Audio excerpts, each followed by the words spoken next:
Baik, bismillahirrahmanirrahim. Assalamualaikum warahmatullahi wabarakatuh. Salam, Om Swastiastu, Namo Buddhaya, salam kebajikan, salam sejahtera untuk kita semua. Baik, di sini pada hari ini saya sudah berada di SMA 1 Iqbal bersama pendidik profesional, salah satu pendidik profesional di sini, yaitu dengan Ibu siapa, Ibu? Ibu Usmawati SPD. Baik, di sini Ibu Usmawati, saya ingin memberi Anda pertanyaan. Pertanyaannya singkat saja, yaitu apa saja tantangan utama yang dihadapi Ibu sebagai pendidik profesional dalam menjaga profesionalisme di era digital? Baik, terima kasih pertanyaannya, lumayan bagus. Saya akan coba menjawab tantangan yang kami hadapi sebagai seorang pendidik pada era digital sekarang adalah kalau kita lihat di sekolah ya, jadi tantangan yang paling utama adalah penggunaan handphone yang tidak bijak oleh peserta didik. Nah, di mana ini betul-betul kami dituntut untuk mengadakan pengawasan ketat supaya pembelajaran tidak terganggu. Jadi intinya adalah karena penggunaan HP yang berlebihan, kalau kita tidak kawal dengan baik, maka dikhawatirkan minat belajar anak-anak terganggu seiring dengan konten-konten yang tidak mendidik dan lain sebagainya. Jadi ini termasuk kami anggap sebagai sebuah tantangan karena lumayan mengganggu motivasi belajar mereka. Sepengetahuan saya, sepanjang pengawasan saya, anak-anak itu lebih tertarik pada konten-konten yang ada di HP daripada dia menyaksikan atau dalam proses pembelajaran. Jadi lumayan terganggu. Jadi yang kami lakukan adalah bagaimana kemudian seminimal mungkin kami mengawasi penggunaan HP ini supaya tidak mengganggu pembelajaran. Jadi ini sih yang bisa saya jawab sementara. Nah, kalau tantangan-tantangan yang lain mungkin saya rasa tidak masalah. Yang paling parah adalah di era digital ini adalah penggunaan HP yang tidak bijak ketika dia masuk ke dalam ranah sekolah. Nah, ini termasuk tantangan yang berat menurut kami. Nah, dan ini tidak satu dua, sebagian besar anak-anak seperti itu. Nah, begitu, mudah-mudahan bisa membantu jawaban saya. Terima kasih. Baik, terima kasih. Jawaban yang sangat bagus. Ya, mungkin itu saja. Sekian. Baik, di sini saya sudah bersama narasumber yang kedua, yaitu Ibu siapa, Bu? Ibu Siti Nurlela Hidayati SPD. Baik, Ibu, di sini saya memberi Ibu pertanyaan singkat saja. Menurut Ibu, bagaimana Ibu sebagai tenaga pendidik profesional meningkatkan kompetensi di era digital saat ini? Baik, terima kasih atas pertanyaannya yang luar biasa. Jadi sebagai seorang pendidik yang profesional, bagaimana kita dituntut untuk terus meningkatkan profesi kita di zaman atau di era digital saat ini? Tentu saja kita harus mengikuti perkembangan zaman, terutama teknologi. Kita mengikuti pelatihan melalui forum MGMP. Lagi zaman sekarang sudah dengan deep learning atau pembelajaran mendalam. Bagaimana kita terus meningkatkan kompetensi kita untuk lebih belajar lagi tentang pembelajaran mendalam saat ini, menggali melalui forum-forum musyawarah guru, kemudian dengan teman sejawat, kemudian di lingkungan sekolah pun dilakukan pelatihan untuk meningkatkan keprofesionalan kita saat ini. Terima kasih. Baik, jawaban yang sangat luar biasa dari Ibu Guru. Mungkin itu saja yang dapat saya di sini. Sekian, terima kasih. Wassalamualaikum warahmatullahi wabarakatuh. Assalamualaikum warahmatullahi wabarakatuh. Di sini saya sudah bersama narasumber yang ketiga sebagai salah satu tenaga pendidik atau TU di sini.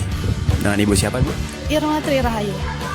Baik, di sini saya akan memberi Ibu pertanyaan singkat saja, yaitu kompetensi apa yang harus dikuasai sebagai seorang tenaga tata usaha agar mampu mendukung tata kelola sekolah di era modern ini?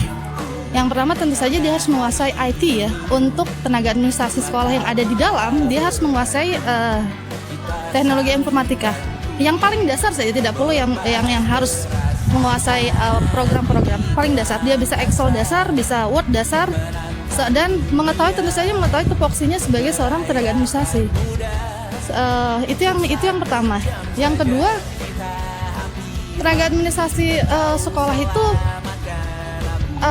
mampu bekerja sama gitu ya, bekerja sama dengan lingkungan, baik itu terhadap guru, terhadap siswa, dan mampu mengelola sekolah itu dengan baik, mampu memberi keseimbangan gitu ya, keseimbangan di sekolah dengan guru, pegawai, dan siswa. Itu aja sih ya. Baik, terima kasih Bu Guru. Jawaban yang sangat luar biasa sekali. Baik, mungkin hanya itu yang dapat saya sampaikan. Wassalamualaikum warahmatullahi wabarakatuh. Berdasarkan hasil wawancara dari ketiga narasumber tadi yang saya temukan di SMA 1 Aikmal, tantangannya adalah yang pertama, penggunaan HP secara berlebihan. Para peserta didik cenderung lebih tertarik pada konten hiburan, media sosial, ataupun game dibanding fokus pada pembelajaran. Kemudian juga konten yang tidak mendidik. Adanya akses bebas ke informasi yang tidak relevan dengan materi pembelajaran membuat guru kesulitan menjaga arah belajar siswa. Kemudian yang kedua, dampaknya terhadap kualitas pembelajaran. Nah, ini dapat menurunnya konsentrasi belajar.